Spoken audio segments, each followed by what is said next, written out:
Hello everyone, welcome back to my another video. আশা করি তোমরা সকলেই খুব ভালো আছো। তো আজকে আমার এই নিচের একটার মধ্যে 2 ফুট বাই 1 ফুটের একটা অ্যাকোরিয়াম সেট আপ করে তোমাদেরকে দেখাবো, আর তার সাথে সোবর এই ল্যাম্পটারও সেট আপ করে দেখাবো। তো তোমরা যারা আমার চ্যানেলের পুরনো সাবস্ক্রাইবার বন্ধু আছো তারা নিশ্চয়ই আমার পুরনো সেট আপটা সম্বন্ধে জানো। তবুও যারা নতুন আছো তাদের জন্য আমার পুরনো সেটআপটা আরো একবার দেখিয়ে দিচ্ছি। দেখো, এটাও কিন্তু 2 ফুট বাই 1 ফুটেরই একটা অ্যাকোরিয়াম, আর এর মধ্যে কিছু নর্মাল আর কিছু অরেন্ডা গোল্ডফিশ আছে। যদিও নিচের অ্যাকোরিয়ামটাও কিন্তু আমি 2 ফুট বাই 1 ফুটেরই রেখেছি, কিন্তু এর মধ্যে আর গোল্ডফিশ রাখবো না, এর মধ্যে অন্য কিছু মাছ রাখবো।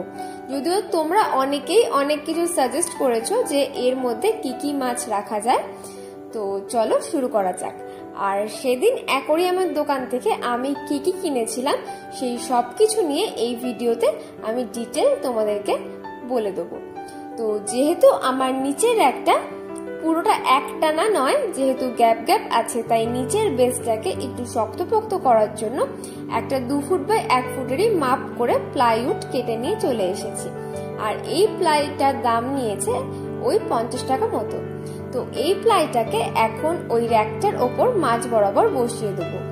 আর আমরা সবাই জানি যে অ্যাকোরিয়াম রাখার আগে কিন্তু সোলাও রাখতে হয়, তাই এই প্লাইটা রাখার পর কিন্তু একটা সোলার টুকরোও রেখে দিয়েছি।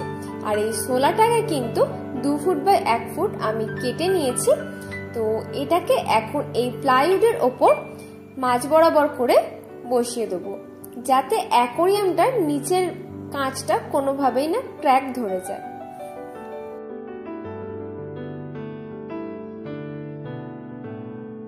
এরপর যে মেইন জিনিসটা রাখার পালা সেটা হচ্ছে 2 ফুট বাই 1 ফুটের অ্যাকোরিয়ামটা। আর এখন অ্যাকোরিয়ামটাকে কিন্তু খুব সাবধানে এই সোলার ওপর বসিয়ে দেবো।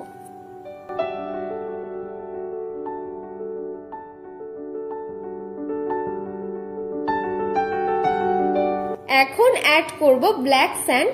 তো আমার এই অ্যাকোরিয়ামটার জন্য আমি 5 কেজি কালো বালু নিয়ে নিয়েছি। তো এটা এখন অ্যাকোরিয়ামটার মধ্যে দিয়ে দেবো।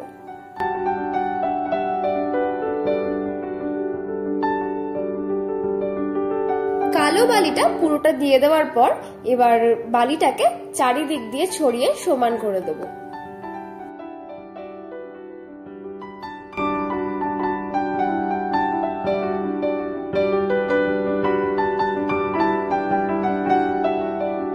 বালিটাকে প্রায় সমান করেই ফেলেছি, আর বাকিটা জল দেওয়ার পরে করে নেব।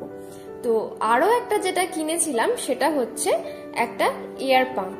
তো এটা হলো 2 ফেসের একটা এয়ার পাম্প, যদিও এখন আমার একটাই লাগবে।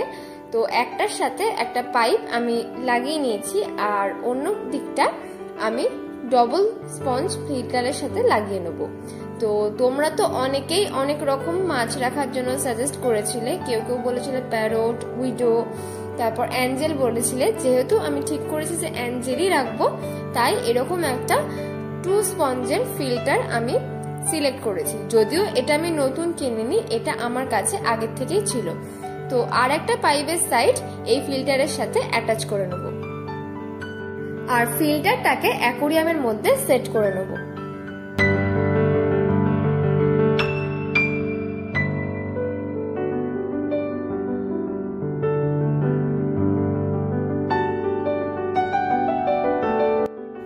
এবার সোবর ল্যাম্পটা এর মধ্যে সেট করে নেব। তো তোমরা আমাকে আগে অনেকেই জিজ্ঞাসা করেছিলে এটা আমি কোথা থেকে কিনেছি। তো এটা আমি অনলাইন থেকে কিনেছি। তো তোমাদের যদি কারোর এটা লিংক লাগে তোমরা আমাকে কমেন্টে অবশ্যই জানিও, আমি তোমাদেরকে কমেন্টে লিংক প্রোভাইড করে দেবো।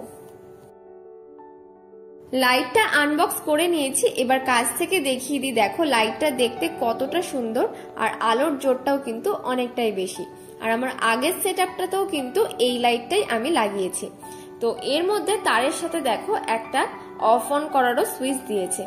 তো হ্যাঙ্গার টাইপসের যেগুলো দিয়েছিল এগুলো লাইটের সাথে অ্যাটাচ করে নিলাম, আর এরপর অ্যাকোরিয়ামের ওপর এটাকে বসিয়ে দেবো। তার আগে লাইটের ওপর একটা যেটা প্লাস্টিক ছিল সেটাকে খুলে দিলাম।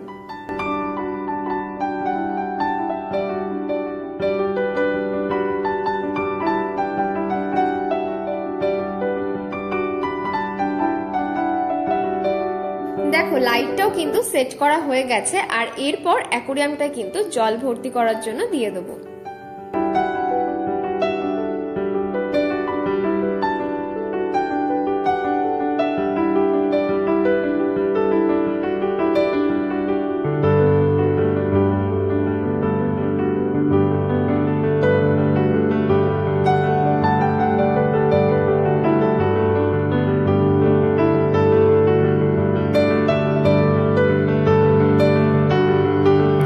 জলটা কিন্তু 70% প্রায় ভর্তি হয়েই এসেছে, আর তার মধ্যে কিন্তু আমি ফিল্টারটা অন করে দিয়েছি আর লাইটটাও কিন্তু অন করে দিয়েছি।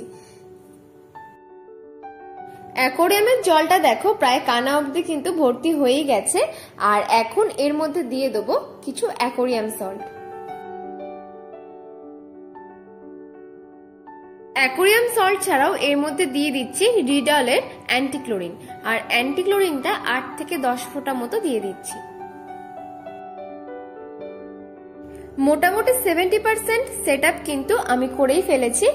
এর মধ্যে ড্রিফটুট আর কিছু রক আমি অ্যাড করতাম, কিন্তু যেহেতু আমি এই জিনিসগুলো সেম টাইমে দোকানে পাইনি তাই আমি আনতে পারিনি। তো এগুলো কয়েকদিন পরে এনে আমি অবশ্যই অ্যাড করে দেবো। আর এখন জলটা মোটামুটি 7 দিন রিসাইকেল হতে দেওয়ার পরেই কিন্তু এর মধ্যে আমি মাছ অ্যাড করব। আর আরও সময় যাওয়ার সাথে সাথে আশা করছি জলটা আরও ক্লিয়ার হয়ে যাবে। তো আমি তো ঠিক করেছি অ্যাঞ্জেলটাই অ্যাড করব। এখনো পর্যন্ত আমার এটাই মনে হচ্ছে যে এটাই বেস্ট হবে। তো তোমাদের যদি কারোর কোনো সাজেশন থাকে তোমরা সেটা অবশ্যই আমাকে কমেন্ট করে জানিও। যদি সেটা রাখার মতো হয় আমি নিশ্চয়ই সেই মাছটা রাখবো। ভিডিওটা ভালো লেগে থাকলে অবশ্যই একটা লাইক করে দিও আর কমেন্ট বক্সে জানাতে ভুলো না। আর তোমরা যারা নতুন আছো চ্যানেলটাকে অবশ্যই সাবস্ক্রাইব করে দিও এরকম আরো নতুন নতুন আপডেট দেখার জন্য। তো আজকের ভিডিওটা এখানেই শেষ করছি, দেখা হবে অন্য কোনো ভিডিওতে।